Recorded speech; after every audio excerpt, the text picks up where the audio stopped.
Madam President and distinguished members of the court, it is a privilege to appear before the court on behalf of South Africa.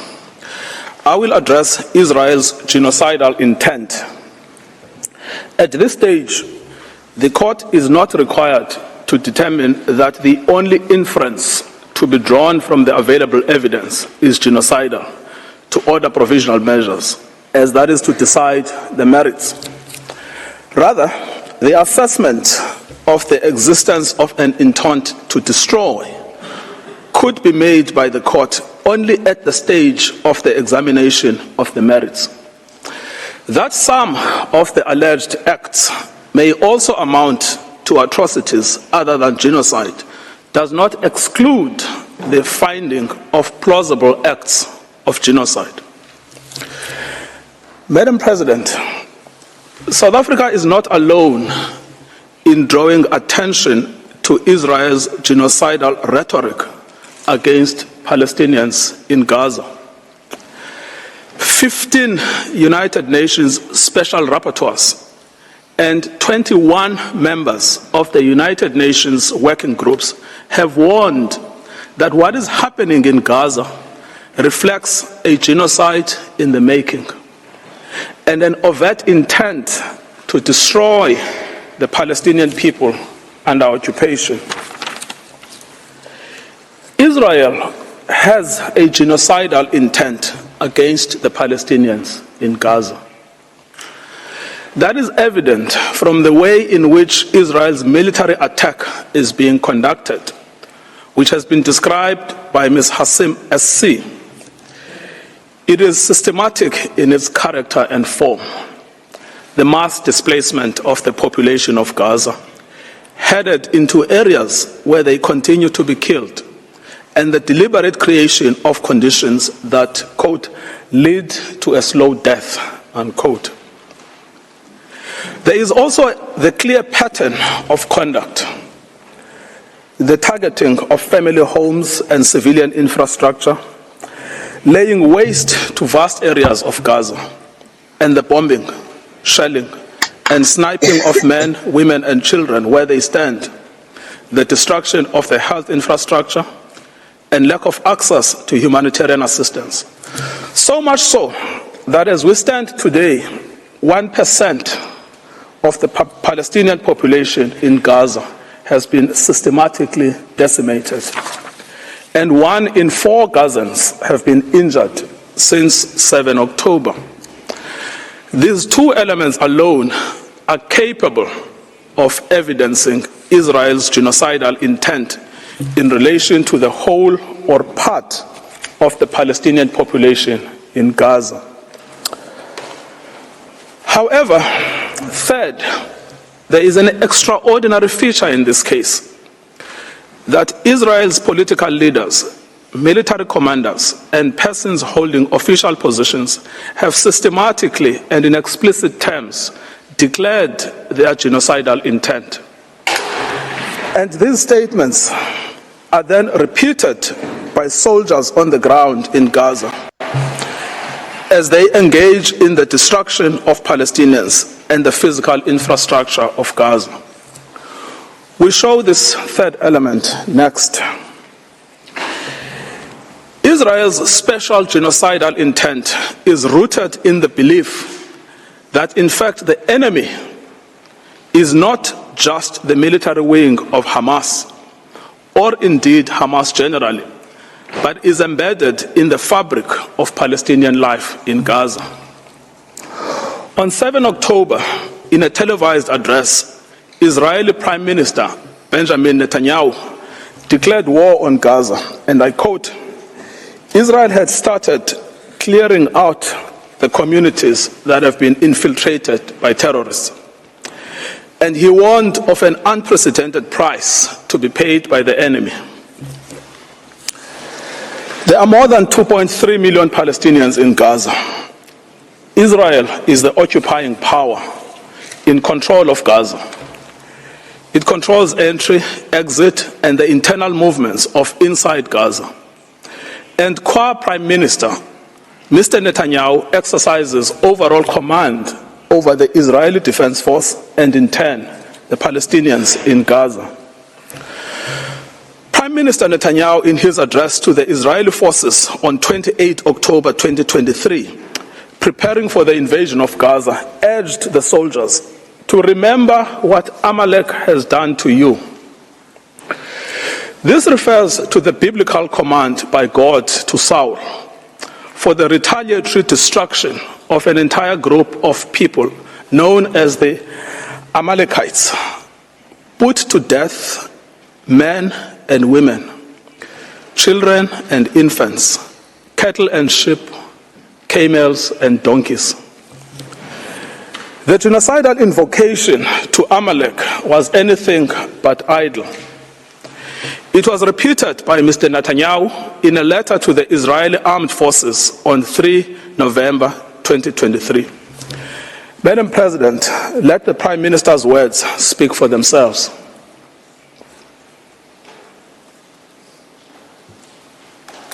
Has done to you, says our Holy Bible, and we do remember and we are fighting our brave troops and combatants who are now in Gaza or around Gaza and in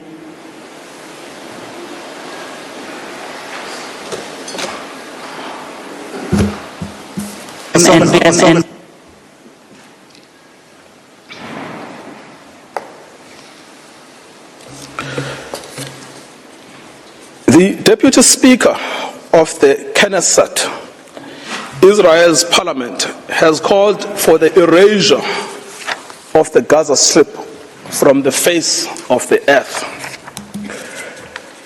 The Defense Force agrees. On 9 October, the Defense Minister, Yoav Gallant, gave a situation update to the army, where he said that as Israel was imposing a complete siege on Gaza, there would be no electricity, no food, no water, no fuel. Everything would be closed because Israel is fighting human animals. Speaking to troops on the Gaza border, he instructed them that he has released all the restraints and that Gaza won't return to what it was before. We will eliminate everything. We will reach all places. Eliminate everything. Reach all places without any restraints. The theme of destruction of human animals was reiterated by an Israeli army coordinator of government activities in the territories on 9 October 2023, who, in an address to Hamas and the residents of Gaza, stated that Hamas has become ISIS and that the citizens of Gaza are celebrating instead of being horrified. He concluded that human animals are dealt with accordingly. Israel has imposed a total blockade on Gaza. No electricity, no water, just damage. You wanted hell, you will get hell. The language of systematic dehumanization is evident here. Human animals. Both Hamas and civilians are condemned. Within the Israeli cabinet, this is also a widely held view. The Minister of Energy and Infrastructure, Israel Katz, called for the denial of water and fuel, as this is what will happen to a people of children killers and slaughterers. This admits of no ambiguity. It means to create conditions of death of the Palestinian people in Gaza. To die a slow death because of starvation and dehydration, or to die quickly because of a bomb attack or snipers, but to die nevertheless. In fact, Heritage Minister Amichai Eliyahu said that Israel must find ways for Gazans that are more painful than death. It is no answer to say that neither are in command of the army. They are ministers in the Israeli government. They vote in the Knesset and are in a position to shape state policy. The intent to destroy Gaza has been nurtured at the highest levels of state, as President Isaac Herzog has joined the ranks of those signing bombs destined for Gaza. Having previously noted that the entire population in Gaza is responsible and that this rhetoric about civilians not aware, not involved is absolutely not true, we will fight until we break their backbone. Later attempts by the President and others to neutralize this speech have not altered the sting of his words, which was to tar all Palestinians as responsible for the actions of Hamas. Nor, as I will show below, has it affected how state policy is understood within government. The Minister of National Security repeated the President's statements that Hamas and civilians are responsible in equal measure. On 10 November 2023, in a televised interview, he stated that when we say that Hamas should be destroyed, it also means those who celebrate, those who support, and those who hand out candy. They are all terrorists, and they should also be destroyed. These are orders to destroy and to maim what cannot be destroyed. These statements are not open to neutral interpretations or after-the-fact rationalizations and reinterpretations by Israel. The statements were made by persons in command of the state. They communicated state policy. It is simple. If the statements were not intended, they would not have been made. The genocidal intent behind these statements is not ambiguous to the Israeli soldiers on the ground. Indeed, it is directing their actions and objectives. On 7 December 2023, Israeli soldiers proved that they understood the Prime Minister's message to remember what the Amalek has done to you as genocidal. They were recorded by journalists dancing and singing. We know our motto, there are no uninvolved, that they obey one commandment, to wipe off the seed of Amalek. The Prime Minister's invocation of Amalek is being used by soldiers to justify the killing of civilians, including children. These are the soldiers repeating the inciting words of their Prime Minister.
Israeli soldiers in Gaza were filmed dancing, chanting, and singing in November. May their village burn, may Gaza be erased. There is now a trend among the soldiers to film themselves committing atrocities against civilians in Gaza in a form of snuff video. One recorded himself detonating over 50 houses in Shujaiya. Other soldiers were recorded singing, "We will destroy all of Khan Yunis and this house. We will blow it up for you and for everything you do for us." These are the soldiers putting into effect their command.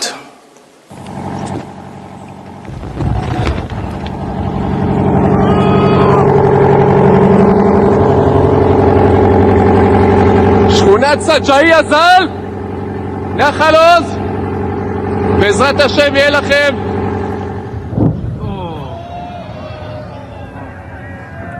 גדוד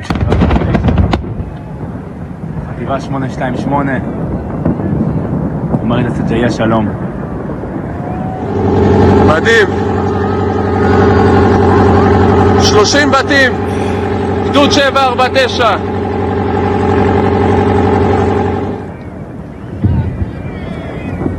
כאן מתחיל הניצחון.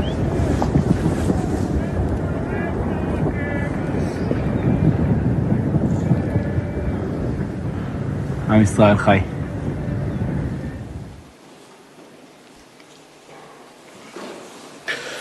The commanders of the army are also of the same mind.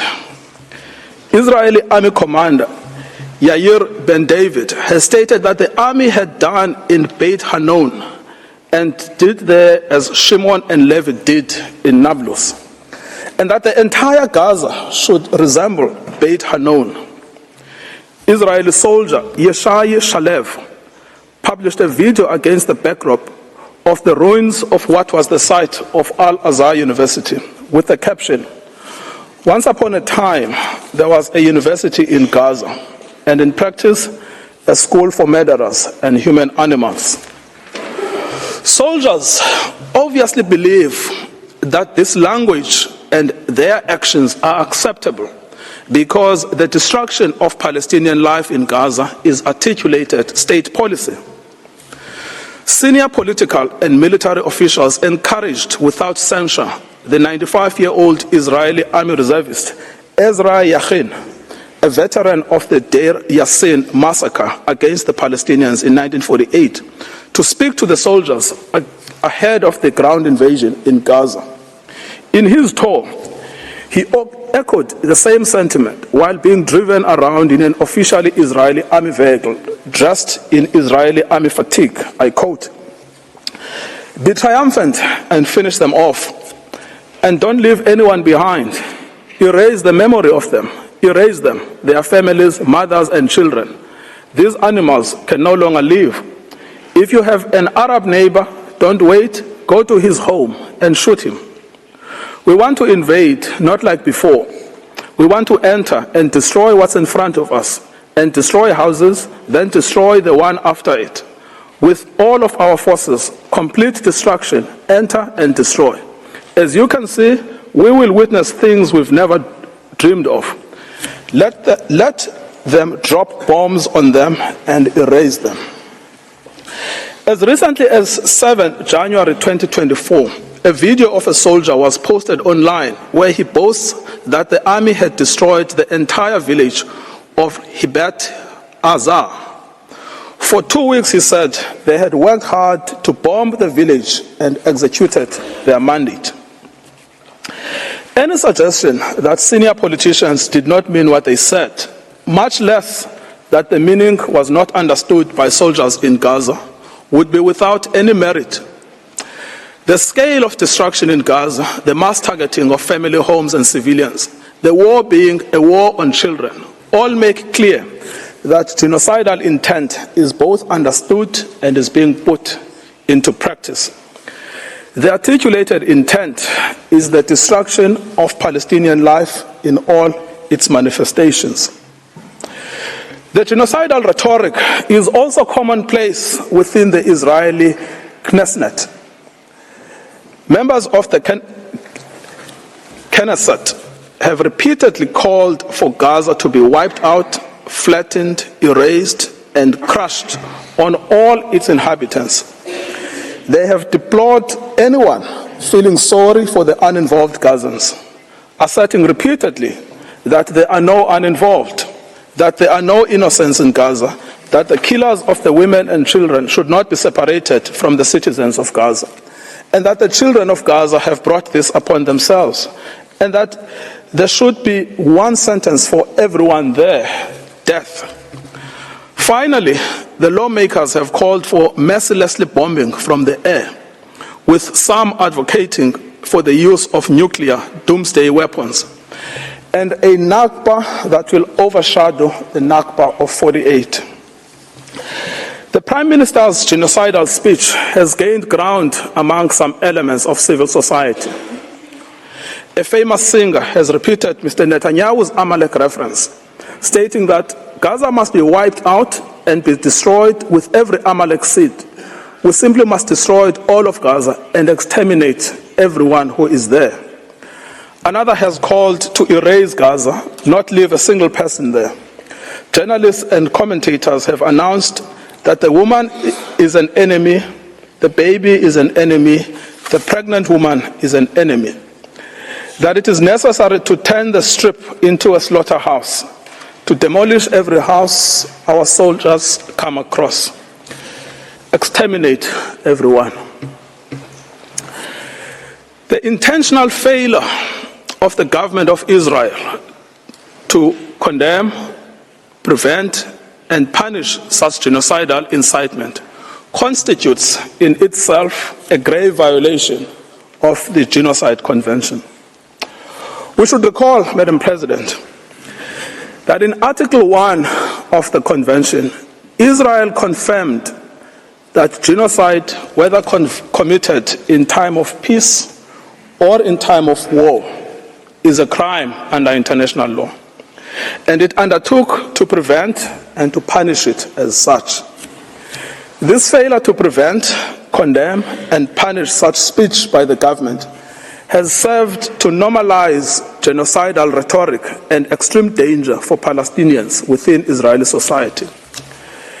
As MK Moshe Sada from the Likud party has said, the government's own attorneys share his views that Palestinians in Gaza must be destroyed.